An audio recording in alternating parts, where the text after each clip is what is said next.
Sejam todos bem-vindos ao canal Amigos do NEPOM. Estamos iniciando o mês de abril, onde teremos como tema central a representatividade do mês de abril para a doutrina espírita, dialogando alguns marcos. O subtema hoje, o lançamento de O Livro dos Espíritos, Prolegômenos. Como palestrante teremos o irmão Leonardo Espinosa, que é trabalhador do Centro Espírita Casa de Caridade Maria Franque, em Campos dos Goitacazes, Rio de Janeiro. Vamos então fazer a nossa prece de abertura, antes, porém, fazendo a leitura de um item do Evangelho segundo o Espiritismo. Capítulo 1, Não vim destruir a lei. O Espiritismo. Item 5. O Espiritismo é a nova ciência que vem revelar aos homens, por meio de provas irrecusáveis, a existência e a natureza do mundo espiritual e suas relações com o mundo físico. O Espiritismo nos revela esse mundo espiritual, não mais como algo sobrenatural, mas, ao contrário, como uma das forças vivas e incessantemente ativas da natureza, como a fonte de uma multidão de fenômenos incompreendidos até então e, por esta razão, encarados como coisas do fantástico e do maravilhoso. É a esses aspectos que o Cristo se referiu em muitas circunstâncias, e é por isso que muitos dos seus ensinamentos permaneceram incompreendidos ou foram interpretados erroneamente. O Espiritismo é a chave com a ajuda da qual tudo se explica com facilidade. Vamos então orar, rogando a Deus a permissão para iniciarmos o trabalho de hoje. Como ainda não sabemos orar, Senhor, sem pedir, rogamos que as luzes que já estão sendo trabalhadas pelos espíritos amigos desta seara possa alcançar, Senhor, muitos dos nossos irmãos, encarnados e desencarnados, levando assim um pouco mais de conforto aos seus corações, às suas consciências.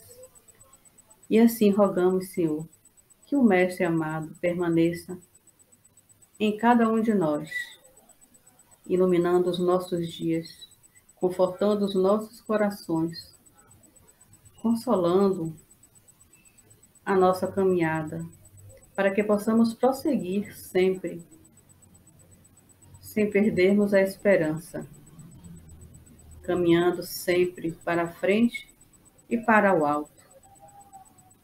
Que assim seja, meu Deus. Gratidão. Vamos então passar a palavra para o nosso irmão, Leonardo. Seja bem-vindo, irmão. Olá, meus amigos. É com muita alegria no coração que estamos aqui, iniciando uma reflexão, atendendo ao convite da nossa amiga querida Edilene Silva. E é com muita gratidão a Deus que aqui estamos, contribuindo um pouco para a divulgação do Evangelho de Jesus à luz da doutrina espírita. Agradeço a todos os irmãos que estarão conosco, nos acompanhando, aí em Salvador, Bahia, em outras cidades, em outros lugares, aos trabalhadores encarnados e desencarnados do Núcleo Espírita da Polícia Militar da Bahia, o NEPOM. Muito nos honra a participação nos trabalhos dessa Semana Espírita, cujo tema é a representatividade do mês de abril para a doutrina espírita, dialogando alguns marcos. E nós aqui estamos encarregados de falar um pouco sobre um tema bem interessante. Em 18 de abril de 1857, em Paris, foi lançado o Livro dos Espíritos, por Allan Kardec, nascendo a doutrina espírita para o mundo. Prolegômenos. Essa é a proposta de hoje. Falar um pouco sobre os prolegômenos, falar um pouco sobre esse momento tão importante para a humanidade, com o lançamento do Livro dos Espíritos em 1857. E é assim que temos, então, a primeira edição do Livro dos Espíritos, 18 de abril de 1857. 501 questões, considerado um marco para o surgimento da doutrina espírita entregue à humanidade. Cerca de 3 anos depois, então, em 1860, o codificador Allan Kardec nos apresenta uma nova reimpressão, a segunda reimpressão da primeira edição do Livro dos Espíritos, a que ele, então, optou por trabalhar com uma nova edição, ampliada, revisada, trabalhada, com 1019 questões. Essa é a obra que veio a ser adotada como a obra definitiva do Livro dos Espíritos, traduzida para diversas línguas, publicadas em diversos países do mundo. O ponto de partida desse maravilhoso movimento que nos presenteou com esta obra grandiosa, que tanta luz lançou aos nossos olhos. E tanto na primeira edição, em 1857, quanto na edição que usamos atualmente, nós temos lá a introdução, os prolegômenos e depois o Livro dos Espíritos com as suas partes tão importantes a serem estudadas. Um nome um pouco diferente, né? Prolegômenos, um nome pouco usado atualmente, mas nada mais é do que uma breve exposição preliminar da doutrina que o codificador então veio a nos apresentar. É ali no Prolegômenos que nós vamos encontrar o Allan Kardec reforçando a informação de que, olha, essa obra é de autoria dos Espíritos. Ali no Prolegômenos também encontramos a reafirmação da finalidade do Espiritismo: instruir, esclarecer, consolar, pela transmissão desse conhecimento tão libertador, abrindo uma nova era para a regeneração da humanidade. Também encontramos nos Prolegômenos os nomes apontados de alguns dos espíritas que concorreram para a concreção dessa belíssima obra, o Livro dos Espíritos. Também temos trechos de mensagens ditadas pelos espíritos, falando um pouco da missão do codificador, desse trabalho grandioso de elaboração do Livro dos Espíritos.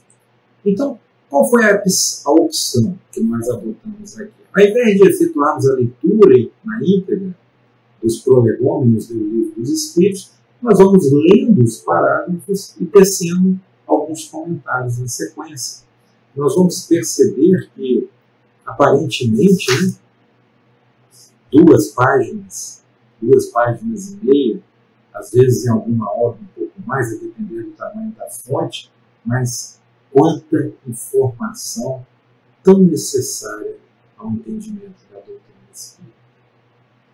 E começa a nos dizer o seguinte, o codificador, lá nos Prolegômenos: fenômenos alheios às leis da ciência humana se dão por toda parte, revelando na causa que os produz a ação de uma vontade livre e consciente, livre e inteligente.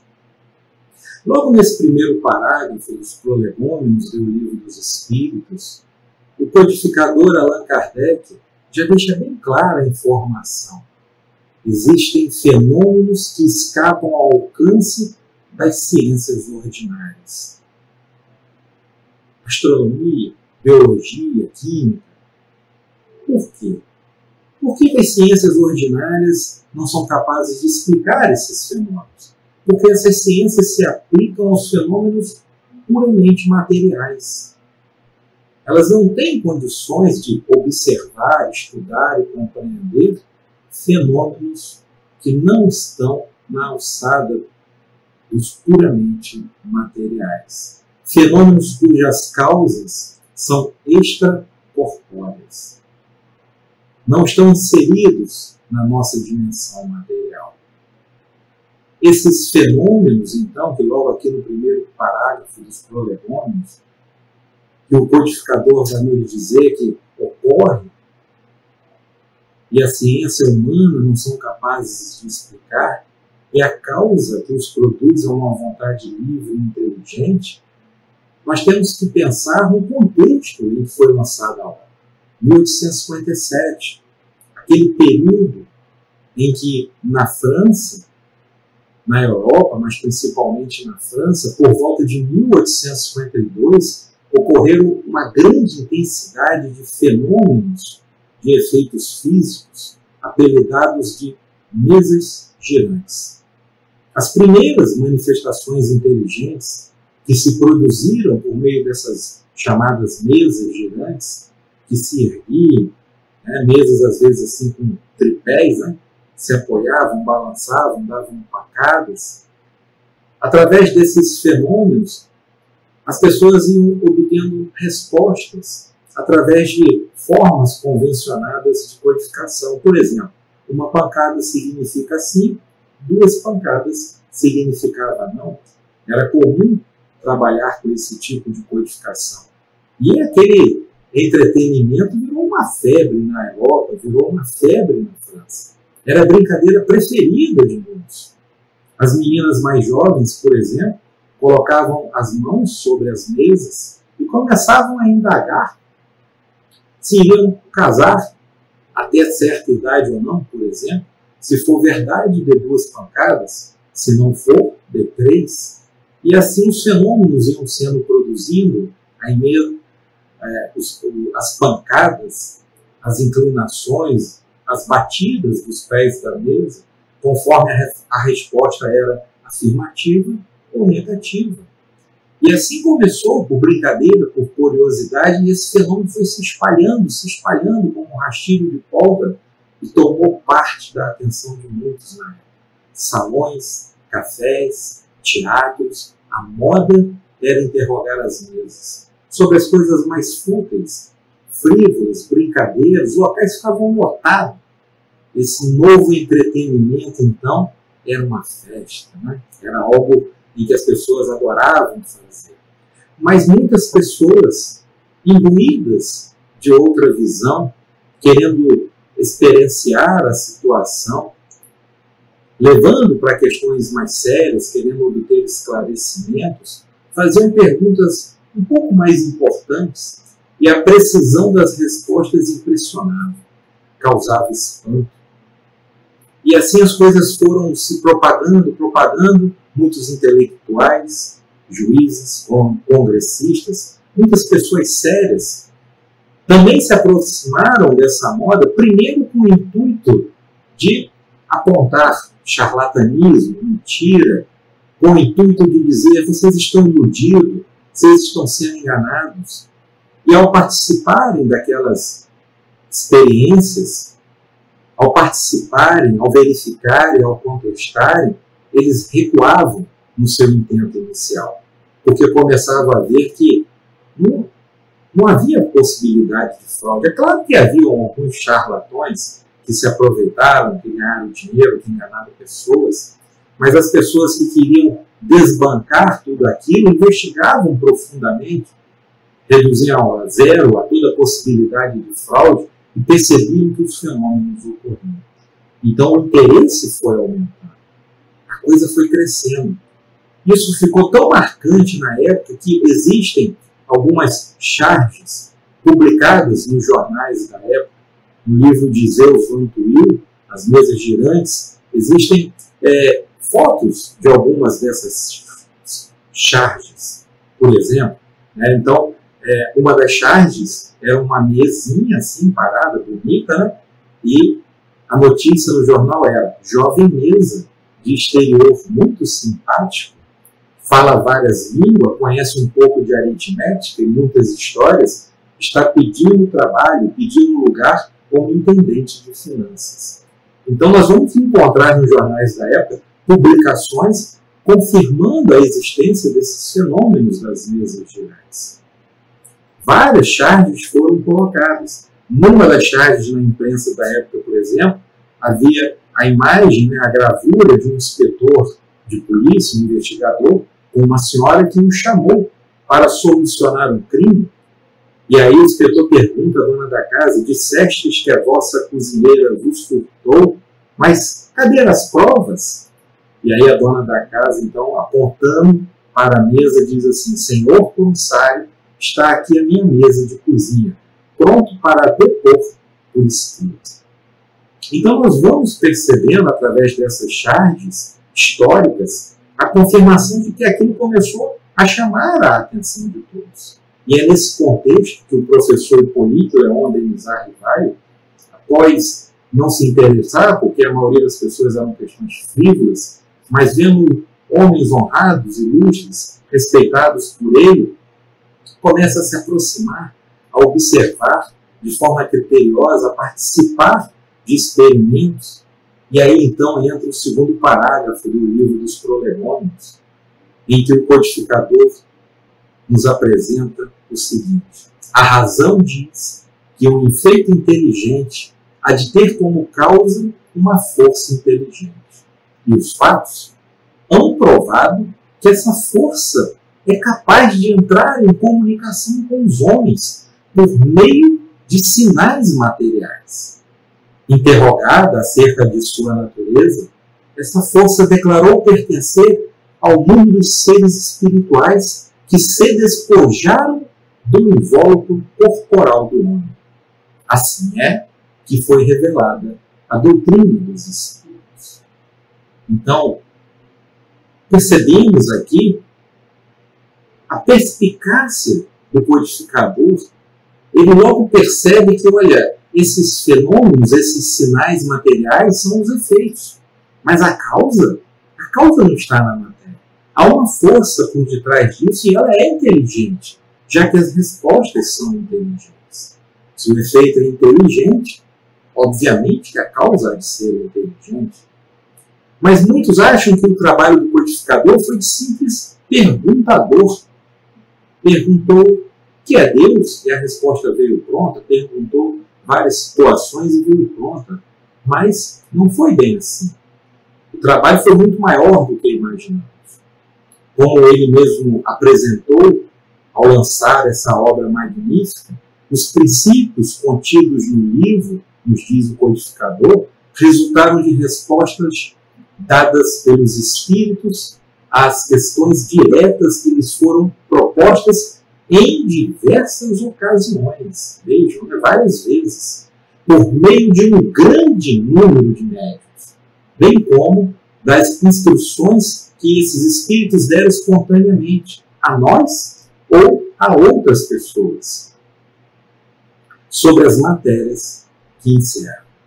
O material foi organizado de maneira a apresentar um conjunto regular e metódico e não foi entregue à publicidade senão depois de ter sido revisto cuidadosamente, várias vezes seguidas, e corrigida pelos próprios espíritos. Então percebam, né? Não foi um simples perguntar, resposta, anotei, bom, está pronto aqui a lição número 1. Pergunta outro, respondeu, está pronto. Não. As respostas foram repetidas várias vezes, dadas a ele ou outras pessoas, por diversos médiuns. Nós vamos perceber aqui que a autoridade do ensino da doutrina espírita passa pelo crivo do controle universal do ensino dos espíritos. É assim que foi elaborada essa magnífica obra do Livro dos Espíritos. Nós vamos encontrar muito claro lá no Evangelho segundo o Espiritismo, lá na introdução do Evangelho segundo o Espiritismo, no item 2. Temos lá várias informações. E lá, o nosso codificador, o Allan Kardec, ele vai nos dizer o seguinte. Deixa eu localizar aqui para ler, para ser bem fiel. Me permitam a leitura. Uma só garantia séria existe para o ensino dos espíritos: a concordância que haja entre as revelações que eles façam espontaneamente servindo-se de um grande número de médiuns estranhos uns aos outros e em vários locais. Então vejam, é a generalidade ou a universalidade dos ensinos, dos ditados. Vários espíritos em diversos lugares do mundo, por diversos médiuns, falando sobre os mesmos assuntos da mesma forma, com o mesmo fundo de apresentação, partindo para a concordância desses ensinos. Um espírito me dá uma resposta assim, o outro me dá assim, vários médiuns que não se conhecem, de países diferentes, dando vazão a informações obtidas mediunicamente, em que concordam os ensinos. Então nós vamos perceber que esse controle é muito interessante. E há uma pergunta, meus amigos, que a gente sempre faz e as pessoas se impressionam. Cerca de quantos grupos espíritas, mais ou menos, serviram de produção de informações mediúnicas para o codificador Allan Kardec? E aí a gente vai perguntando às pessoas. Quem acha que é 10, levanta a mão. Quem acha que é 50, 100, 400 seria um número absurdo, 500. Aí as pessoas ficam meio desconfiadas, começam a pensar, não, 500 não tem como. Evangelho segundo o Espiritismo, introdução, na parte 2.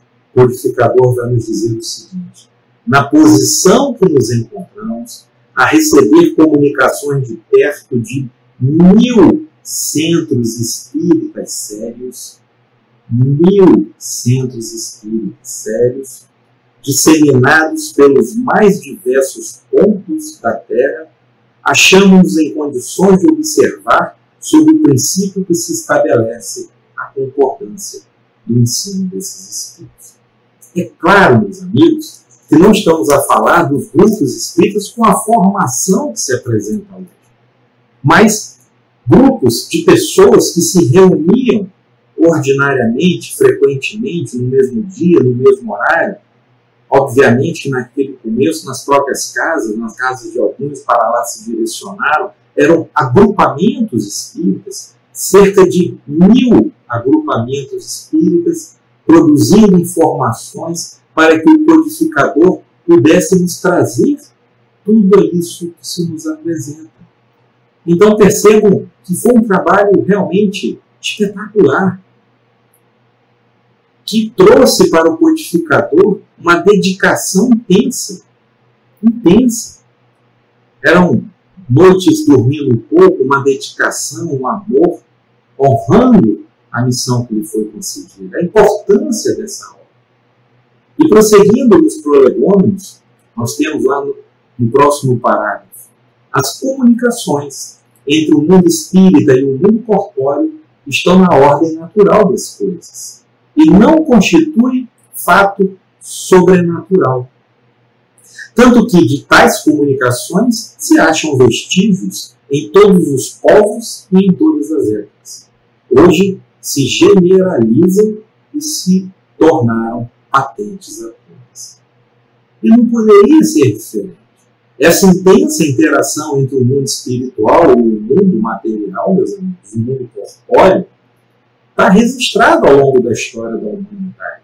Nós encontramos informações sobre isso aí em diversos escritos, documentos históricos. Na própria Bíblia, há uma grande gama de informações de fenômenos mediúnicos. Não poderia ser diferente. Não causa nenhuma surpresa, estranheza, entender que esse intercâmbio entre os desencarnados com os encarnados estaria na natureza. Estranheza causaria se fosse algo fora da natureza, sobrenatural. É óbvio que não. Não poderia ser assim.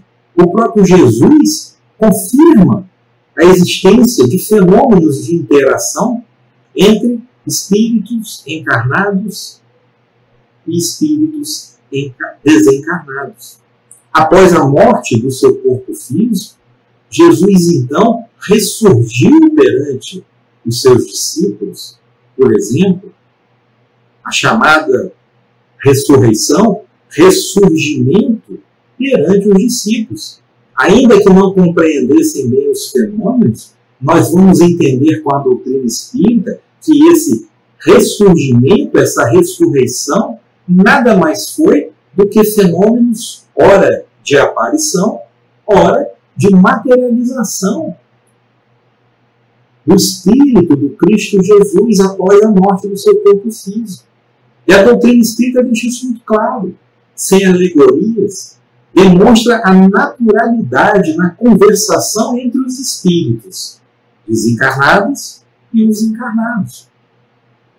Então, o Espiritismo não trouxe nada de novo, apenas veio, através de um reconhecimento lógico, de um estudo com metodologias, com critérios, a comprovar a existência de fenômenos que então já vinham ocorrendo há milênios.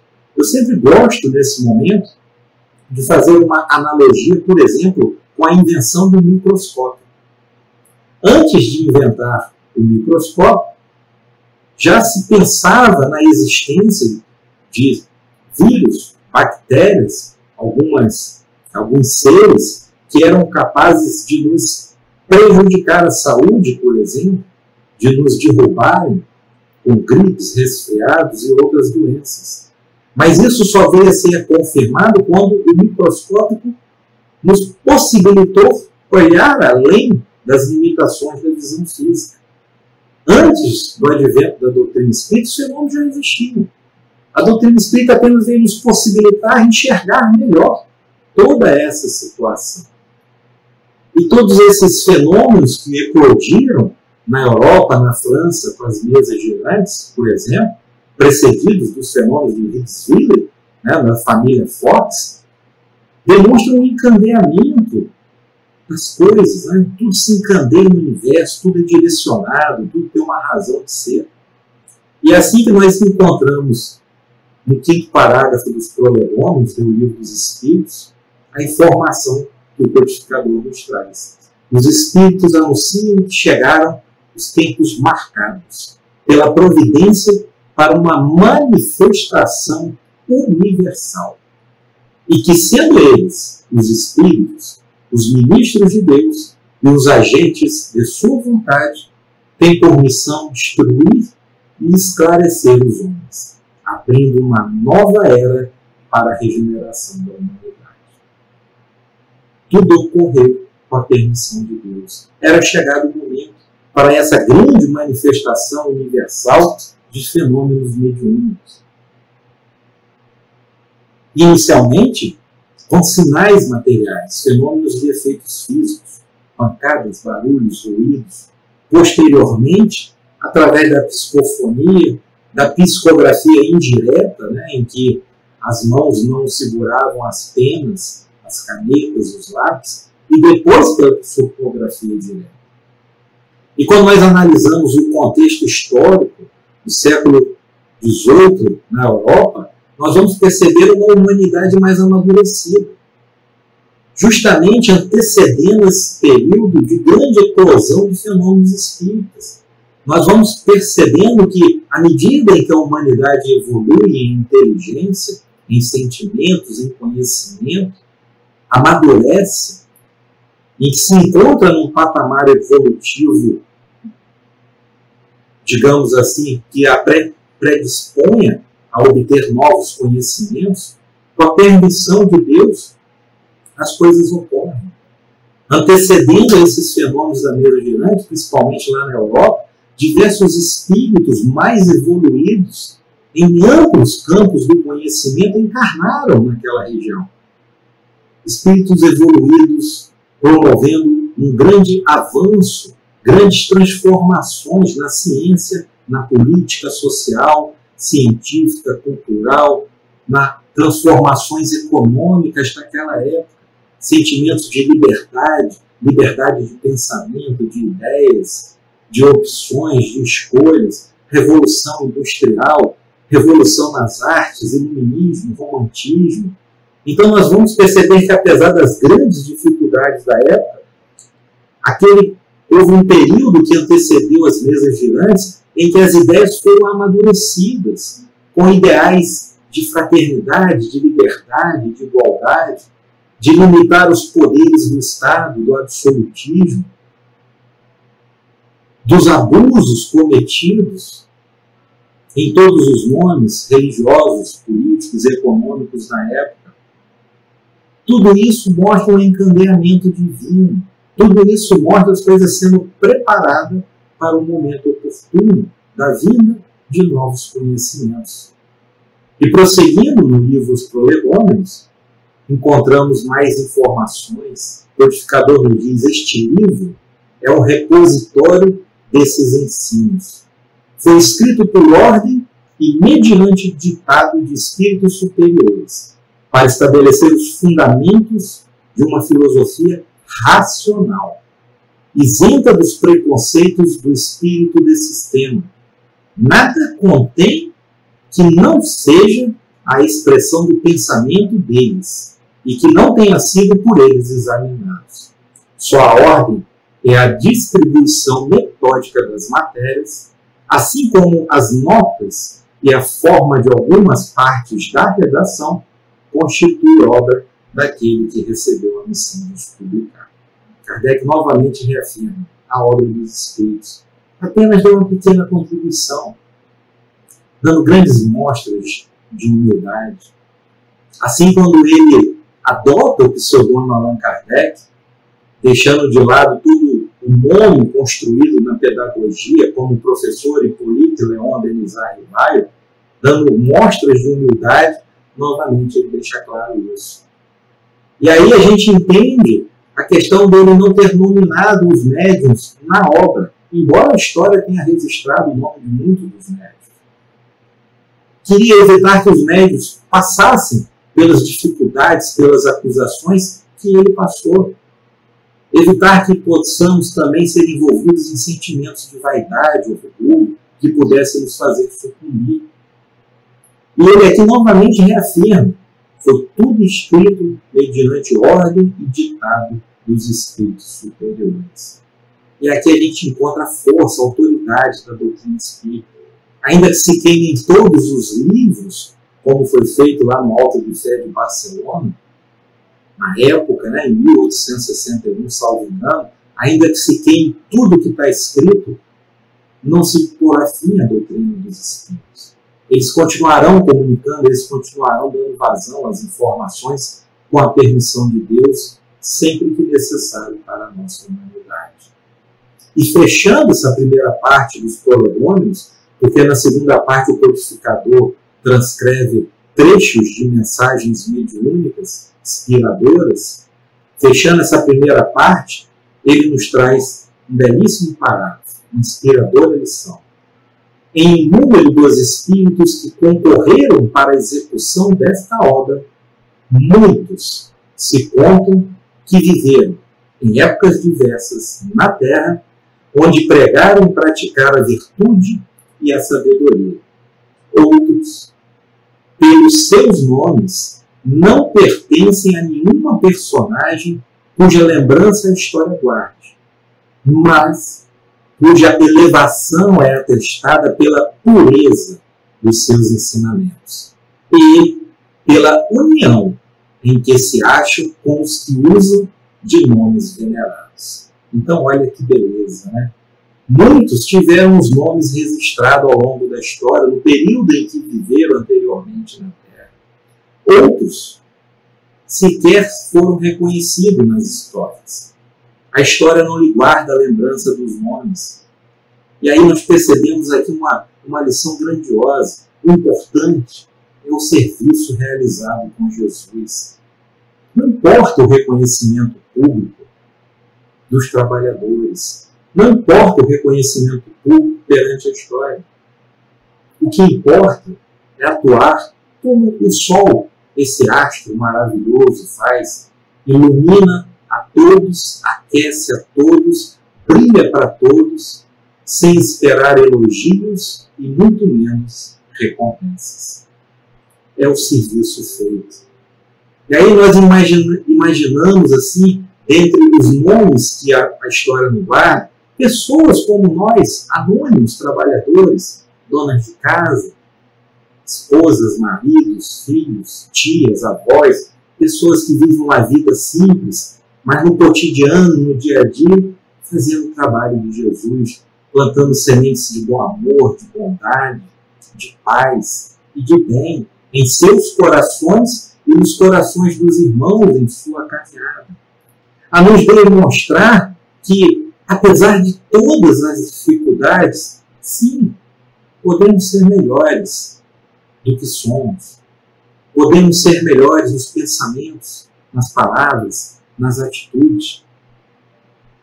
Uma lição bacana, belíssima no livro Palavra de Vida Eterna, muito instrutiva, a lição 64, êxito, a nos falar do êxito que nos interessa. Emmanuel vai dizer, repara Jesus e perceberás que o nosso problema não é de ganhar para fazer, mas de fazer para ganhar. Interessante, às vezes a gente acha, eu ainda não posso ajudar porque eu preciso ganhar tempo, preciso aposentar para fazer alguma coisa. Eu não posso ajudar porque eu não tenho dinheiro, porque eu não tenho bens, porque eu não tenho isso, porque eu não tenho aquilo. Não é ganhar para fazer, é fazer para ganhar. Jesus não tinha nem um travesseiro para recostar a sua cabeça, nem uma pedra para recostar a cabeça. E olha o quanto ele fez. Para demonstrar que a vitória real, o êxito que interessa, a vitória real é a vitória de todos, e não de um só em detrimento dos demais. E adentrando agora na segunda parte do Livro dos Espíritos, dos prolegômenos do Livro dos Espíritos, o codificador traz trechos de mensagens ditadas pelos Espíritos superiores, pelo Espírito de verdade, para nos inspirar, obviamente.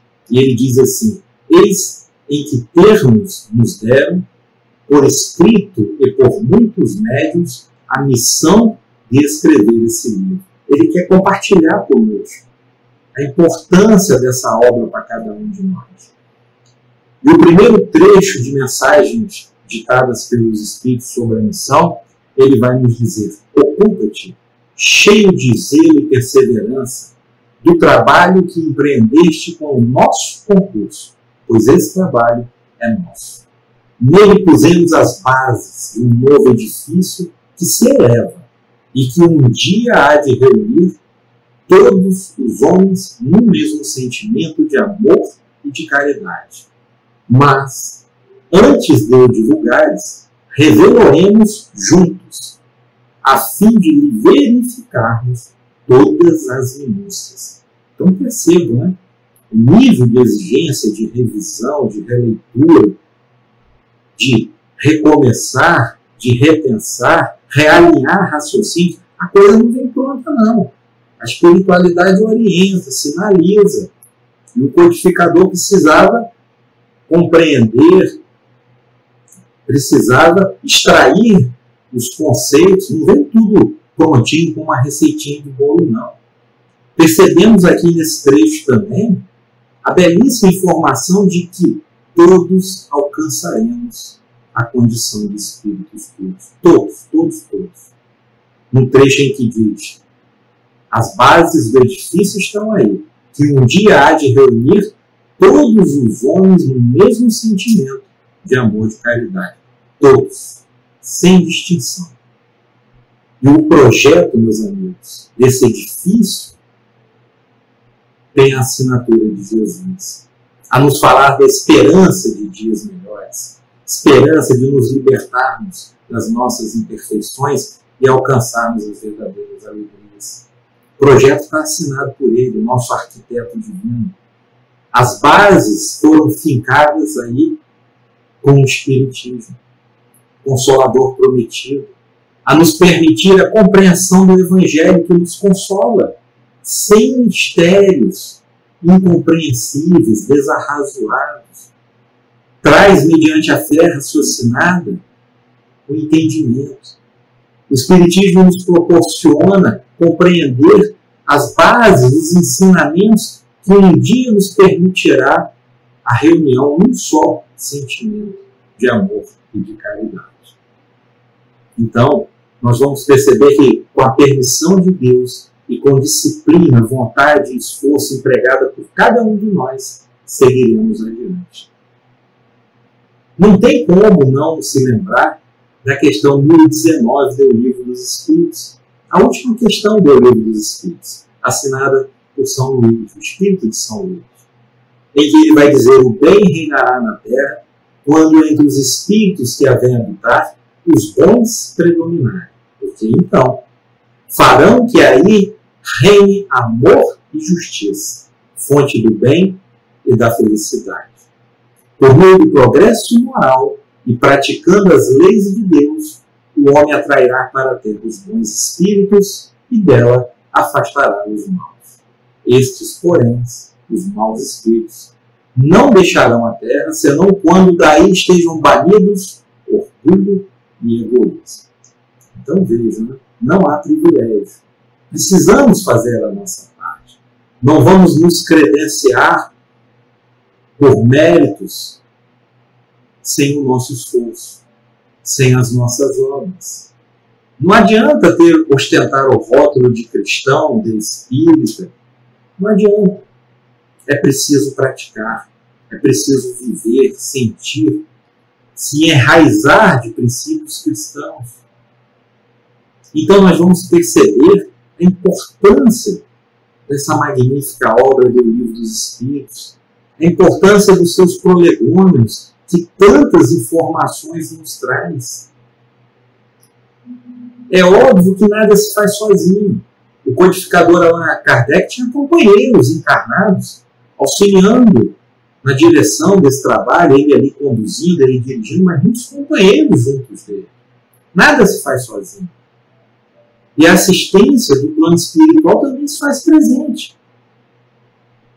Fica bem claro agora, nesse novo trecho dos prolegômenos, que diz assim, na mensagem transcrita por Kardec: estaremos contigo, dizem os Espíritos, sempre que o pedires, para te ajudarmos nos teus trabalhos, porquanto esta é apenas uma parte da missão que te está confiada e que já um de nós te revelou. Porque a missão, em dado momento, foi revelada ao codificador. Inclusive foi dito: olha, se você não estiver pronto, outro já está preparado para assumir. Porque quando a vontade de Deus prevalece, meus amigos, ela não fica submetida à decisão de nós, de suas criaturas. Se é dado um momento para que as coisas se anunciassem, se um tivesse pronto, outro já estaria ali preparado. Nós vamos perceber aqui que a assistência dos bons espíritos, a interação entre o mundo espírita e o mundo corpóreo, é claro, compreendendo ou não, acreditando ou não, estamos submetidos a essa influenciação. Estamos submetidos a essa assistência. E isso é claro em outras denominações cristãs, só muda o nome. Anjo, Espírito Santo, orixás, entidades, só muda o nome. Mas estamos aí submetidos a essas influenciações. Não há como fugir disso. É preciso evoluir moralmente, praticando as leis de Deus através do progresso moral. E prosseguimos nos prolegômenos. Entre os ensinos que te são dados, alguns há que deves guardar para ti somente, até nova ordem. Quando chegar o momento de o publicares, nós te diremos. Enquanto esperas, meditas sobre eles, a fim de estares pronto quando te disser. Interessante, né? As mensagens estão aí. As recomendações, os ensinamentos, as lições, ainda que seja direcionado para essa pessoa, para essa família ou para uma coletividade, é preciso meditar sobre elas. Não é à toa que temos contato com algumas mensagens mediúnicas que nos chegam, um livro que se abre, uma leitura que se faz. Os Espíritos disseram para Kardec: olha, algumas guarda para ti, até outra hora, até chegar o momento propício para publicar. Mas enquanto espera, medita sobre eles, para que estejais pronto, né? Veja, a espiritualidade vai permitindo ao codificador também a se aperfeiçoar, a se colocar ali em sintonia, a refletir, a meditar, né? É a disciplina. E aí vem um trecho agora belíssimo dessa mensagem de Espíritos no Prolegômenos sobre, né, a imagem que ilustra os prolegômenos, né? A cepa, né, que está aqui, né, da videira, com as uvas, com as folhas, né? E eles dizem assim: porais no cabeçalho do livro a cepa que te desenhamos, porque é o emblema do trabalho do Criador. Aí se acham reunidos todos os princípios materiais que melhor podem representar corpo e espírito.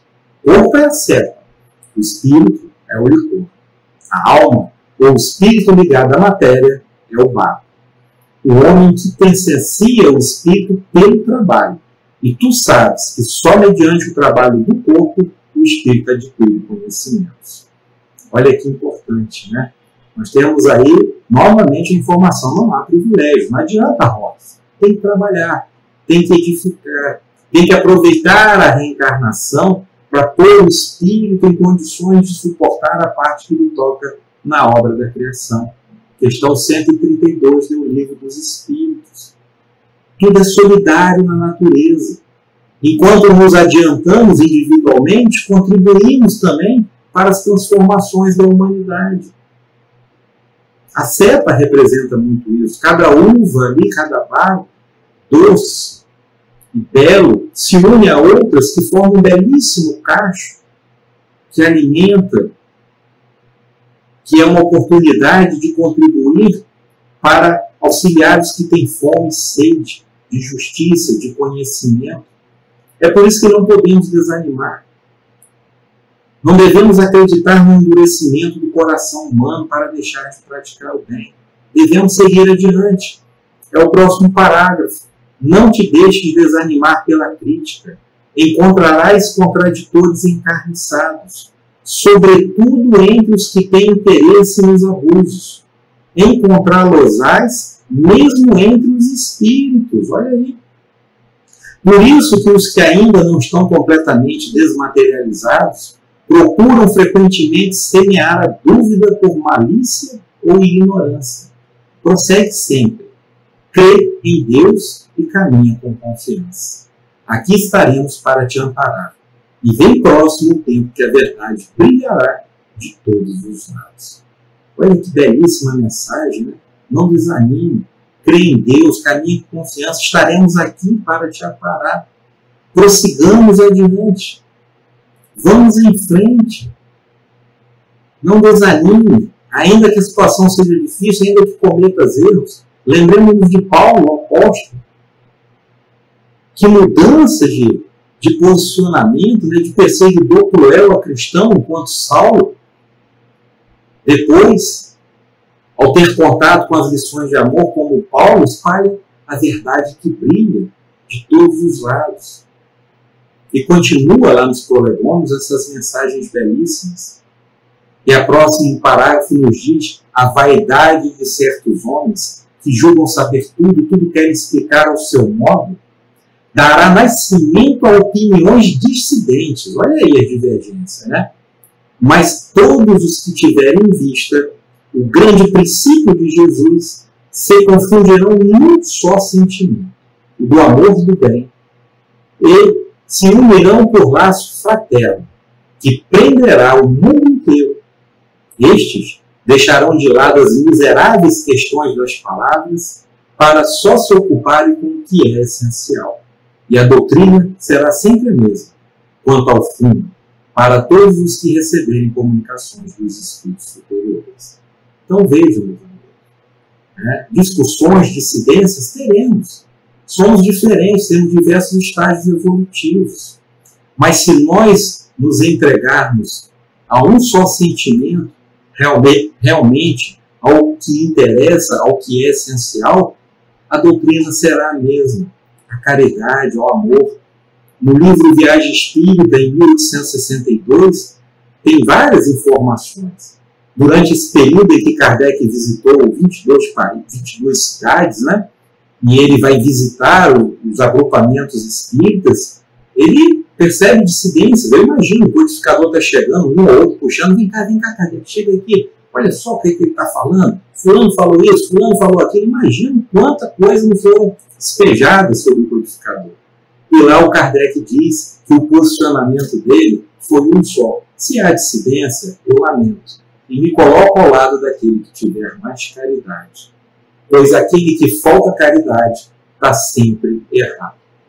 Que possamos indagar a caridade em todas as situações, e ela certamente responderá de maneira justa. Infelizmente, escutamos frequentemente a voz do egoísmo e não da caridade. Finalizamos Prolegômenos, os 2 últimos parágrafos, sim, que não constavam da primeira edição do Livro dos Espíritos, vem nos dizer: com a perseverança é que chegarás a colher os frutos de teu trabalho. O prazer que experimentarás vendo a doutrina propagar-se bem compreendida será uma recompensa, cujo valor integral conhecerás. Conhecerás talvez mais no futuro do que no presente. Não te inquietes, pois, com os espinhos e as pedras que os incrédulos e os maus acumularão no teu caminho.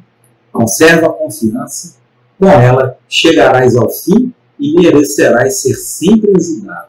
Olha aí novamente, a assistência não só dos espíritos desencarnados, como também dos encarnados. E conclui, finalizamos Prolegômenos, a belíssima mensagem. Lembra-te, os bons espíritos só dispensam assistência aos que servem a Deus com humildade e desinteresse, e que repudiam a todo aquele que busca na senda do céu um degrau para conquistar as coisas da terra. Que se afastam eles, os bons espíritos, do orgulhoso e do ambicioso. Percebam, né? E aí nós vamos encontrar novamente essas informações. E Kardec, meus amigos, apesar de todas as vicissitudes, de todas as dificuldades, no livro Obras Póstumas, ele coloca uma nota na segunda parte, Minha Iniciação no Espiritismo, escrita, segundo ele, em 1º de janeiro de 1867, 10 anos e meio depois em que ele recebeu a missão desse trabalho grandioso. E ele disse assim: tudo que o Espírito de Verdade falou ocorreu. Fui ódio de inimigos obstinados, acusações infames, pago com ingratidão. Mas olha o que ele coloca. Mas a par dessas adversidades, quantas satisfações experimentei vendo a obra crescer de maneira tão prodigiosa, com que suaves compensações foram pagas as minhas tribulações. Quantas bênçãos e provas de real simpatia recebi de muitos aflitos a quem a doutrina consolou. O Espírito de Verdade não me anunciou esse resultado, sem dúvida, intencionalmente. Apenas me mostrou as dificuldades do caminho. Então percebam, né? Quanto é bom seguir no bem, consolar, buscar auxílio, para compreender, para não se desesperar. E ao final, ele coloca o nome de alguns dos espíritos que auxiliaram na codificação. São João Evangelista, Santo Agostinho, São Vicente de Paula, São Luís, o Espírito de Verdade, Sócrates, Platão, Fênelon, Frank, Swedenborg, entre outros.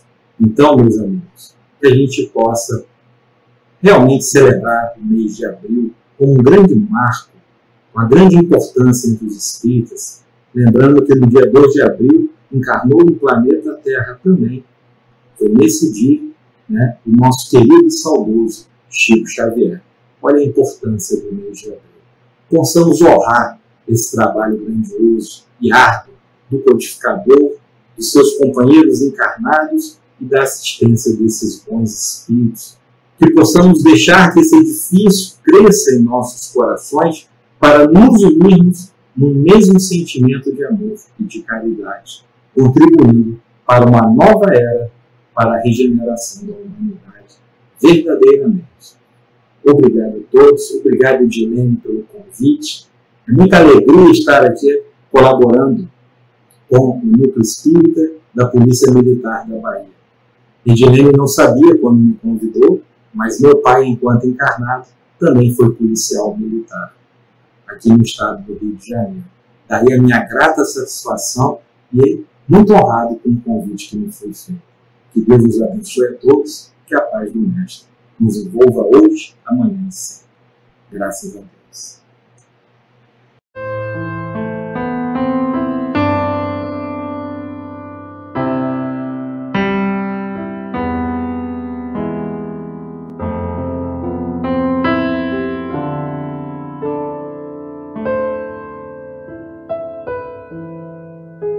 Ele veio, pão da vida, luz do mundo, tinha um olhar quente e profundo, e solene tinha a voz. Ele veio, mãos vazias, desamadas, nem escudos, nem espadas, só o amor por todos nós. Toda noite sem estrelas, Ele ilumina, e as nuvens mais escuras Ele desfaz. Ele veio e agitou a nossa alma e tirou a nossa calma, mas nos trouxe a sua paz. Ele veio, pão da vida, luz do mundo, tinha um olhar quente e profundo, e solene tinha a voz. Ele veio, mãos vazias, desamadas, nem escudos, nem espadas, só o amor por todos nós. Toda noite sem estrelas, Ele ilumina, e as nuvens mais escuras Ele desfaz. Ele veio e agitou a nossa alma e tirou a nossa calma, mas nos trouxe a sua paz, mas nos trouxe a sua paz, mas nos trouxe a sua paz.